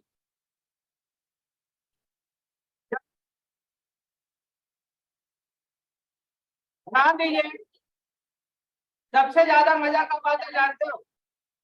सुबह सुबह 5 बजे उठना है, ठीक है? सुबह सुबह 5 बजे आपको उठना है और 3:30 बजे बीच में नींद खुल गई, 1.5 घंटा हो गए। या 5:30 बजे आपको सुबह उठना है और 4:45 में आपकी नींद खुल रही है, तो 15 मिनट जाएंगे। इससे इससे ज्यादा सेटिस्फेक्शन कहीं नहीं मिलता। बट कॉमर्स बच्चे को इससे भी ज्यादा सेटिस्फेक्शन मिलता है जब बैलेंस शीट नहीं होती। मतलब हमेशा देखना, जब या बोर्ड एग्जाम या यूनिट टेस्ट वगैरह होगा, एग्जाम से आने के बाद बच्चा पूछता है, कॉमर्स का बच्चा, कि तेरा उस क्वेश्चन में बैलेंस शीट टैली हुआ? और अगर बैलेंस शीट पहला क्वेश्चन आपका टैली हो गया तो बोलोगे इस बार तो मैं सही में इंडिया में टॉप कर लूंगा। मतलब बैलेंस शीट टैली होना मतलब सीरियसली एक बहुत सेटिस्फेक्शन वाला लेवल रहता है कि यार मेरी बैलेंस शीट टैली हो गई। और बच्चों की बैलेंस शीट टैली होना स्टार्ट हो जाए ना, उसको इंटरेस्ट आना चालू हो जाएगा इस सब्जेक्ट में। देखो, और जिसका नहीं हो रहा है आप लोग ट्राई करते टाइम आएगा कि बैलेंस शीट टैली होना स्टार्ट हो जाए। थोड़ा टाइम लगेगा, नया नया बना रहे हो, नहीं होता है। चलिए नोट डाउन करिए पूरा क्वेश्चन, जल्दी नोट डाउन करेंगे, बातें नहीं। देख रहा हूँ 5 मिनट से तुम्हें भी, तुम्हें नहीं मेरे कोई बोल रहे सर तब। मतलब वो बना दिया जब मैं समझा रहा था तो सो रहा था, या वो नोट डाउन कर रहा था, इसीलिए मेरा बनाने से पहले हो गया।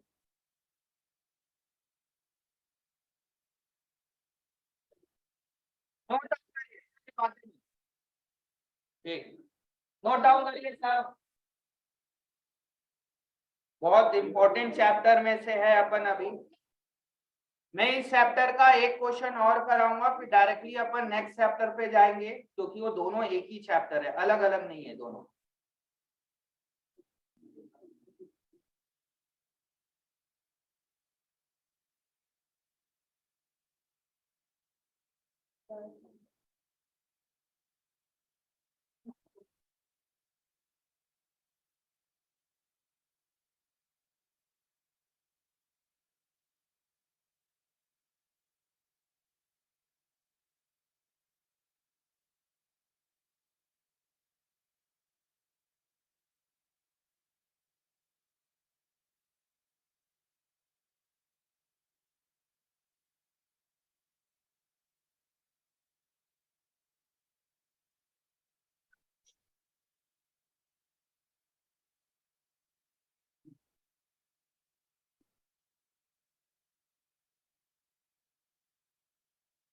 ये कौन गाना गा रहा है?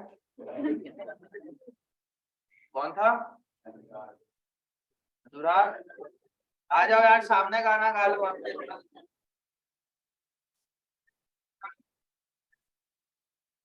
लबास गा रहा होगा उसे। अच्छा, लबास डांस कर रहा है। चलो हम भी कभी क्लास में आया, एक दिन गाना गाएगा, कौन गाने में एक्सपर्ट है। ग्रेट। स्टेज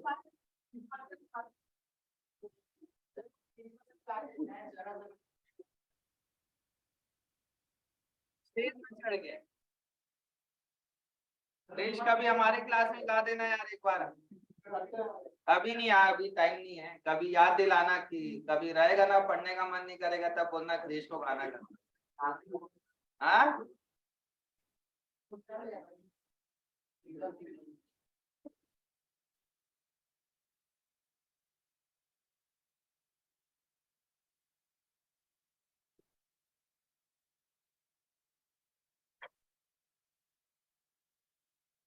बनाइए। यहाँ तक ग्रॉस प्रॉफिट तक हो गया सबका, नीचे करूं?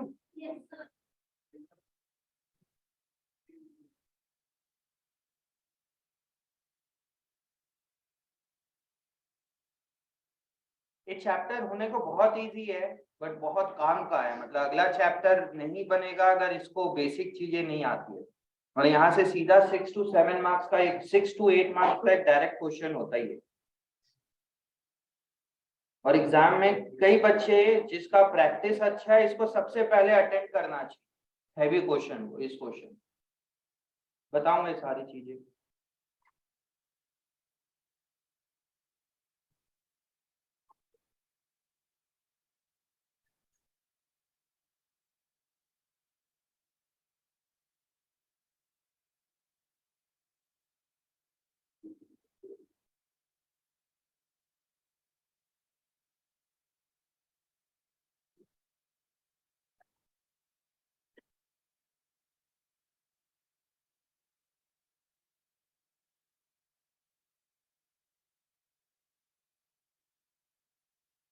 उन्नति का कौन कौन बैठता था? एक छवि बैठती तुम्हारे साथ, और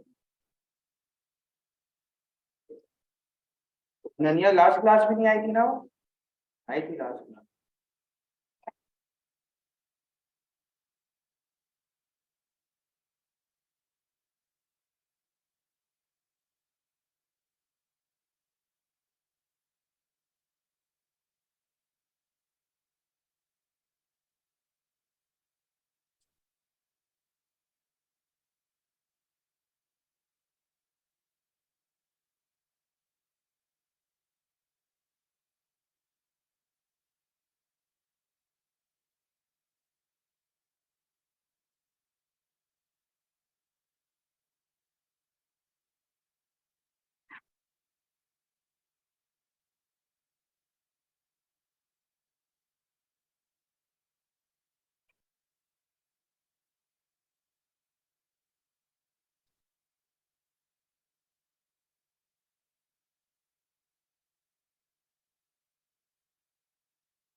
हाँ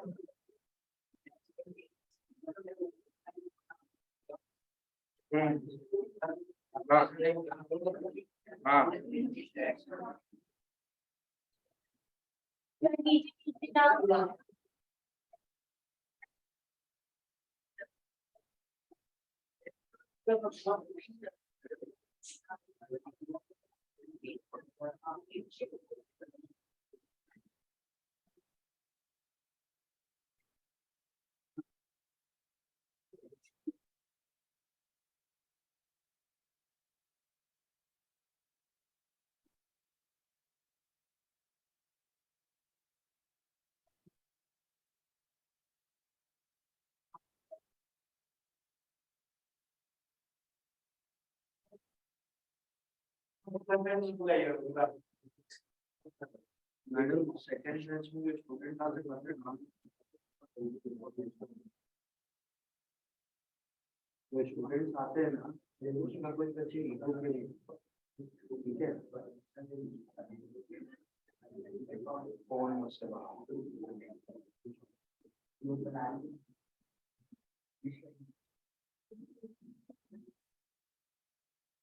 सेकंड बैच वाले भी बच्चे यही बोलते हैं।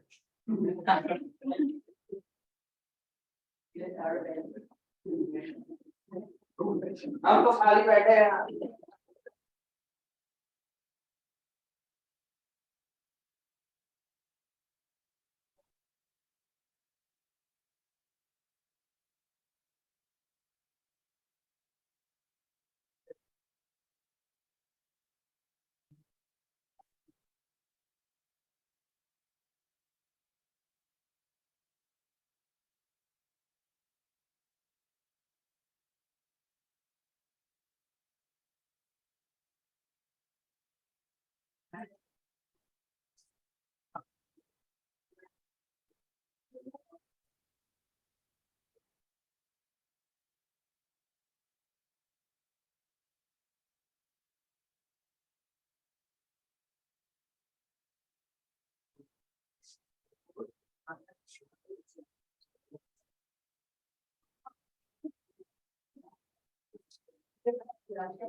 ध्यान दीजिए, इधर हो गया सबका। यहाँ पे ना ये चीज कभी लिखना मत भूलना, बहुत इंपॉर्टेंट चीज है बच्चे। ये डेट को बैलेंस शीट में जो ये डेट है एज एट या बातें नहीं, ये भी बहुत बात करता है मानो, एज ऑन या एज एट। और ट्रेडिंग प्रॉफिट एंड लॉस में यहाँ पे लिखना है आपको फॉर द ईयर एंडेड। इस चीज को लिखना मत भूलना, भले आप लोग एग्जाम में अपना रोल नंबर लिखना भूल जाए, मतलब इतना इंपॉर्टेंस है इसकी। रोल नंबर नहीं लिखोगे तो फिर भी चलो चल जाएगा, मैनेज हो जाएगा, यार इसकी कॉपी है वो है। बट अगर आप पूरा क्वेश्चन सही कर दिए और फॉर द ईयर एंडेड और एज ऑन एज एट नहीं लिखे, तो आपका टीचर के पास पूरा राइट है कि ये पूरा का पूरा 0 नंबर अलॉट कर दे। अगर पूरा क्वेश्चन आपका सही है बट आपने ये वाला लाइन नहीं लिखा।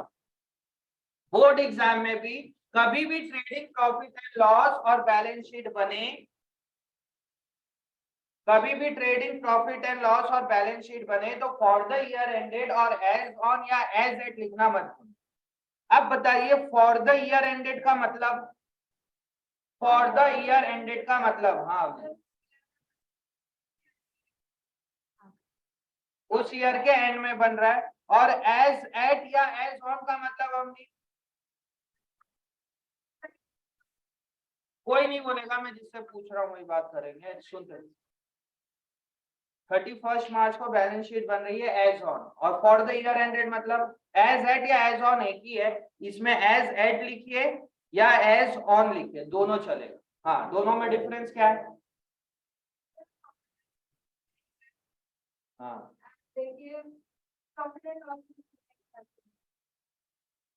इसलिए अपन एज एट लिखते हैं क्योंकि प्रॉफिट एंड लॉस बनने के बाद बनेगा। हाँ वंशिका,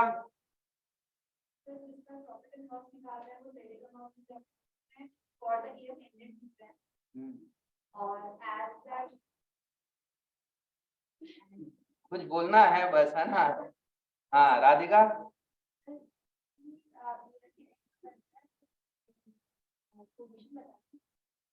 तो वो बताता है ठीक है, पर एज ऑन और फॉर द ईयर मतलब मैं सोचो तुम लोग से 3/4 के क्लास का ग्रामर पूछ रहा हूँ। फॉर द ईयर एंडेड और एज ऑन का मतलब वो सब वो परफॉर्मेंस बताता है और ये पोजीशन बताता है। अगर परफॉर्मेंस और पोजीशन बताएगा तो फॉर द ईयर एंडेड और एज ऑन का रोल क्या है? एक सेकंड, हाँ हाँ, तो साल का हुआ तो उसमें फॉर द ईयर एंडेड और यहाँ एज ऑन। हाँ शिफा, और एज ऑन मतलब हाँ गुरमान इंग्लिश में बोलो। हाँ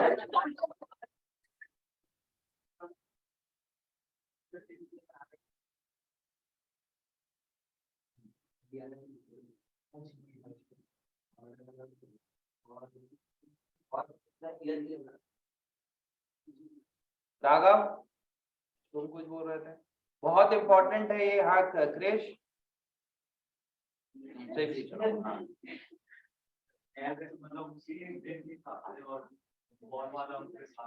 ये देखिए फॉर द ईयर एंडेड, बातें नहीं, ध्यान दो।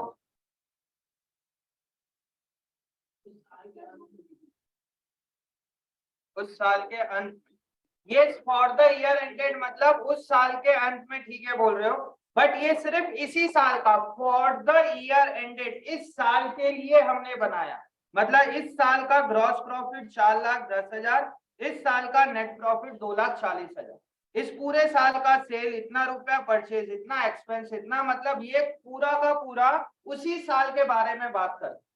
और एज ऑन, एज ऑन बोलता है आज तक का। आज तक का मतलब बताइए, क्या यहाँ पे मशीन 70,000 की है? क्या इसका मतलब ये हो रहा है कि मशीन हमने इस साल परचेज की है? अगर यहाँ पे बिल्डिंग होता, फॉर एग्जाम्पल बिल्डिंग होता 50 लाख रुपए, इसका मतलब ये हो रहा है कि बिल्डिंग आज की आज इस साल परचेज की है। मतलब अगर ये बिल्डिंग 20 साल पुरानी भी है तो भी बिल्डिंग की वैल्यू पाएगी आफ्टर डेप्रिशिएशन। मतलब उसकी आज की वैल्यू क्या है? एज ऑन मतलब आज तक का मेरे पूरे के पूरे एसेट्स और पूरे की पूरे लायबिलिटी, ये सिर्फ करंट ईयर की बात नहीं करता है। एज ऑन मतलब आज तक की सारी चीजों की बात करता है। जैसे आप अपने बिजनेस का बैलेंस शीट उठा के देखना, उसमें कई सारी ऐसी एसेट्स होगी जो 50 साल पुरानी होगी। 50 साल पहले मैंने 1 करोड़ में परचेज किया, उसकी वैल्यू 20 लाख होगी, या हो सकता है 5 करोड़ हो गई होगी। बैलेंस शीट क्या सिर्फ करंट ईयर के बारे में बात करता है क्या? बैलेंस शीट एज ऑन के बारे में मतलब आज तक की बात कर रहे हैं। और फॉर द ईयर एंडेड मतलब वो सिर्फ और सिर्फ करंट ईयर की बात करता है कि उस साल मेरा प्रॉफिट लॉस कितना हुआ, उस साल का मेरा इनकम कितना है, उस साल का मेरा एक्सपेंस कितना है। और balance sheet as on, as on मतलब आज का बैलेंस, भले वो 20 साल पुराना हो, 25 साल पुराना हो, 6 महीना पुराना हो या 1,000 साल पुराना हो। बताइए यहाँ पे क्रेडिटर 50,000, इसका मतलब ये हो रहा है कि हमने इस साल क्रेडिट में सोल्ड किया इतने का। इस क्रेडिटर में 5,000 का क्रेडिटर ऐसा हो सकता है जो 25 साल पुराना हो। समझ में आ रहा है? तो इसीलिए इसकी इंपॉर्टेंस बहुत है बच्चे। एज ऑन या एज एट, ये डेट को लिखना मत भूलना कभी भी लाइफ में, जब भी आप ट्रेडिंग प्रॉफिट एंड लॉस और बैलेंस शीट बनाओ। आप कोई भी सेक्टर में जाओ, वेदर वो कॉमर्स वाला हो, साइंस हो, मैथ्स हो, आर्ट्स वाला हो, अल्टीमेटली वो बैलेंस शीट और trading and profit and loss का सामना करना ही पड़ेगा। कोई भी फील्ड पे जाइए, अल्टीमेटली वहां पे बिजनेस ही हो रहा है। मतलब कॉमर्स का बच्चा, जहां आपका इंटरेस्ट एरिया है वहां पे आप जा सकते हो कॉमर्स का स्टूडेंट। अगर कोई डॉक्टरेट की पढ़ाई, डॉक्टरेट मतलब एमबीबीएस वगैरह की पढ़ाई कर रहा है, बताइए उसको जॉब कहाँ मिलेगी? हॉस्पिटल में मिलेगी, खुद का क्लिनिक ओपन में, कोई डिस्क्रिमिनेट नहीं, सारे सब्जेक्ट सारे स्ट्रीम अच्छे। वो डॉक्टर लाइन पे जा सकता है, हॉस्पिटल खोल सकता है, क्लिनिक खोल सकता है, दवाई दुकान खोल सकता है, या इसी से रिलेटेड आसपास जॉब करनी पड़ेगी। अगर कोई इंजीनियरिंग कर रहा है तो वो सिविल इंजीनियर करेगा, और क्या क्या है, सॉफ्टवेयर इंजीनियर करेगा, आईटी इंजीनियरिंग करेगा, मतलब वो उसके आसपास। बट कॉमर्स के बच्चे को जहां जाना है, अगर उसको एविएशन सेक्टर में जाना है, आप लोग एविएशन सेक्टर में जा सकते। आप लोग को आर्मी में जाना है, आर्मी का अकाउंट हेड बन जाओ। एविएशन में जाना है, एविएशन के अकाउंटिंग हेड बन जाओ, वहां पे फाइनेंस के हेड बन जाओ। छोटा मोटा मत सोचना कि मुझे अकाउंटेंट बनना है। वहां पे उस डिपार्टमेंट के हाईएस्ट लेवल पे सोचना पड़ेगा। आपको बॉलीवुड सेक्टर में जाना है तो वहां चले जाओ। एक सीनियर थे मेरे ब्रदर के भाई थे, वो आईपीएल का मैनेजमेंट देखते हैं पूरा का पूरा। उन्होंने स्पोर्ट्स मैनेजमेंट किया है। इतनी सारी फील्ड्स है, हमें पता ही नहीं। आईपीएल इतना बड़ा सेक्टर है, वो इतना बड़ा पैसा है, इतना ज्यादा पैसा है वहां पे। वो वहां का स्पोर्ट्स मैनेजमेंट पूरा का पूरा आईपीएल मैनेज करते थे। डायरेक्ट कॉल होता था विराट कोहली, सचिन तेंदुलकर, अलग अलग कंट्री के प्लेयर का, कि भैया आपको क्या किस टाइप का चाहिए, कहाँ पे कौन जाएगा, किस चीज को कौन एडवर्टीजमेंट एजेंसी को बोला है, उसका बजट कितना है, किस रेट में किसको परचेज करना है, किसको सेल करना है। वो उसमें हेड डिपार्टमेंट में था एकदम। तो कॉमर्स का बच्चा जिस सेक्टर में जाना चाहे, आप लोग के लिए पूरी लाइन ओपन है। एक बच्चा मेरे को बोल रहा है कि सर आईआईएम जाना है, हार्वर्ड जाना है, ऑक्सफोर्ड जाना है, यूपीएससी करना है, बट आप लोग का किसी की हालत ना, मतलब कुछ 4-5 बच्चे हैं जो इस क्लास में जो कुछ ठीक ठाक कर सकते हैं, बाकी कोई ध्यान नहीं दे रहा है, जानते हो, पढ़ाई में। कल इसी चीज को लेके मैंने 12th वाले से भी बात किया था, तुम लोग सही करेंगे कभी। बट बहुत बच्चे, आप लोग बहुत इंपॉर्टेंट पीरियड में हो अपने लाइफ, मतलब तुम लोग के पास 2 साल अभी और है, मतलब 2 साल भी नहीं, आप लोग के पास 1 ही साल बचा, क्योंकि 2 महीने बाद आप लोग का 11th एग्जाम हो जाएगा, और नेक्स्ट डे से ही, मतलब नेक्स्ट 5-7 दिन के बाद 12th स्टार्ट हो जाएगा। और जैसे 12th क्रॉस कर लोगे सीधा कॉलेज जाओगे, कॉलेज में कोई आपको ध्यान देने वाला नहीं। और आप लोग जितना डूड बन के घूमते हो ना, ये कपड़ा पहनेंगे, इस ब्रांड का पहनेंगे, ये करेंगे, इस गाड़ी में घूमेंगे, ये हवाई जहाज में घूम रहे हैं, स्नैप डाल रहे हैं कि इस एयरलाइंस पे हम लोग जा रहे हैं, हम चार्टेड प्लेन पे जा रहे हैं, हमारा ब्रांड ये है। एप्पल मोबाइल लोगे तो सेल्फी लोगे, दिखाओगे कि 14 प्रो हमने लिया है। कुछ नहीं है बच्चे, आज से 5 साल के बाद लड़के से सिर्फ एक ही सवाल पूछा जाता है, क्या? हाँ, पैसा कितना कमा।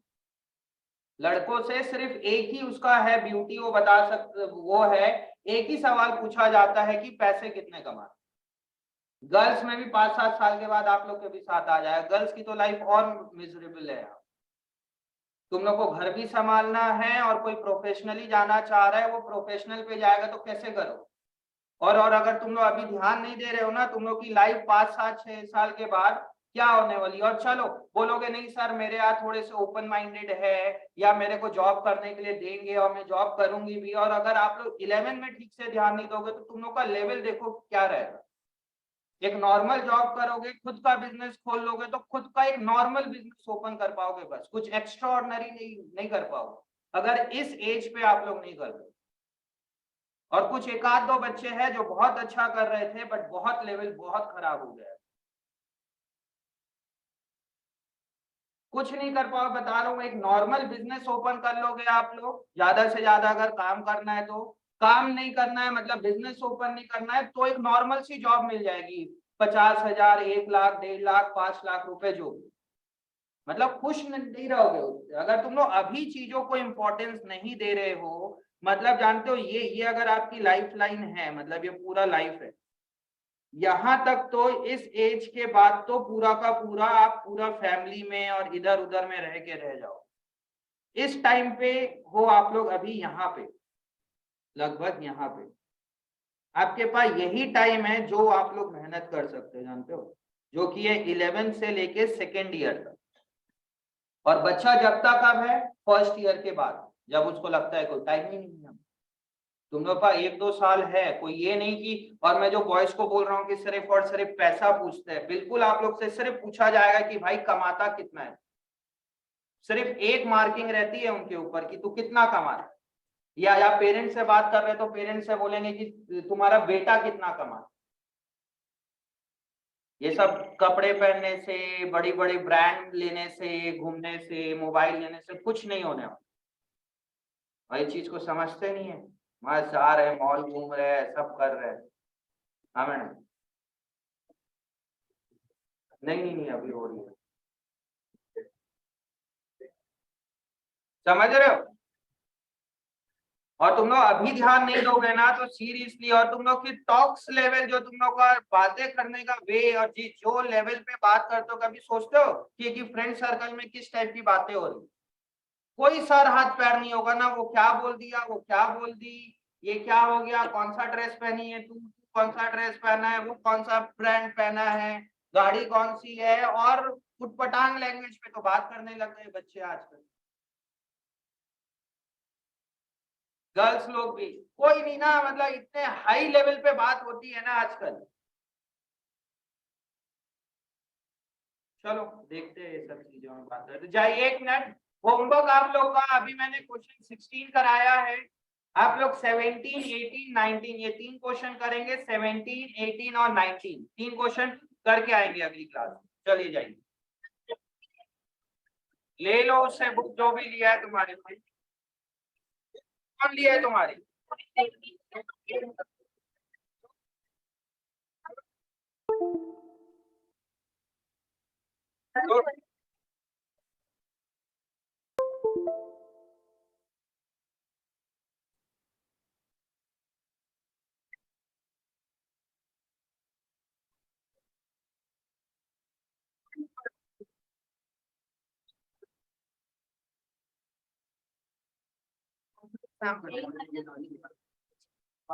तो देखना अच्छा